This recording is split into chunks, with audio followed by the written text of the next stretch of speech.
Now that we've verified the requirements, let's continue on and do the actual test, which I think is part C. Let me double check that. Yep, part C. Are the mean rates of return different at the alpha equals 0.05 level of significance? Now I've already typed in the level of significance, but that's about all I'm going to type because I'm going to go to data, data analysis. I'm going to do ANOVA single factor. Okay. It says, where's your input? And it's all through this. Don't grab the variances, just grab the data. Remember that bottom row was variances that I was playing around with. I have my data in columns. I have labels in the first row. That's all good. And then output range, I'm going to make it cell, I'm going to actually put it down here. So cell E14 for me, because this will be my part C down here. And say, okay. Oops, must have done something wrong. Oh, I clicked off the labels. See that? Labels in the first row. It doesn't know how to handle words unless you tell them they're labels. There we go. Now I'll say okay. And there it is. All the test. Everything I need. All right, so the test statistic is right here. I can make it blue, green. Let's see what color am I going to get. How about blue? And the p-value is right there. And we're not going to worry about a classical method or a p-value method. We're just going to do p-value. So notice, right, your p-value, which is 0.15023, 15.3023%, is greater than alpha, which was equal to 0.05. So therefore, we do not reject the null hypothesis.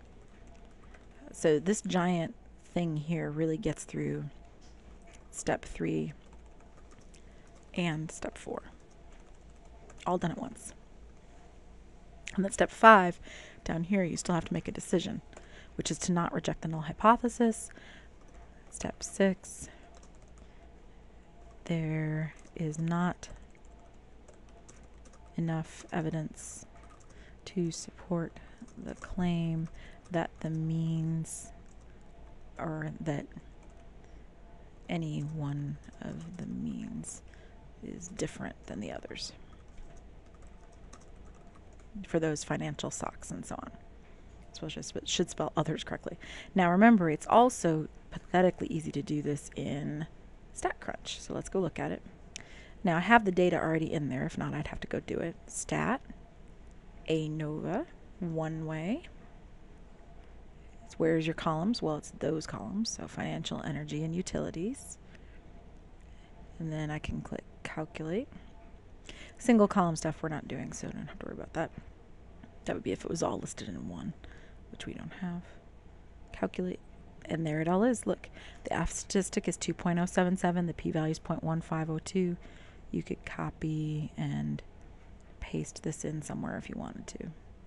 Here, I'll put it right up here, so that way they're side by side a little bit. And you can see these values are the same, right? There's your F statistic, there's your p-value right there. See? Like that. Alrighty. Now the last part. Draw box plots of the 3 sectors. Okay, well, we only have one way to do that, and that's with StatCrunch. So go to Graphics, Box Plot, pick those 3 columns, say Create Graph. And there they are. And notice they overlap each other all over the place. That's why you're not seeing a big difference, because they're not really different from each other.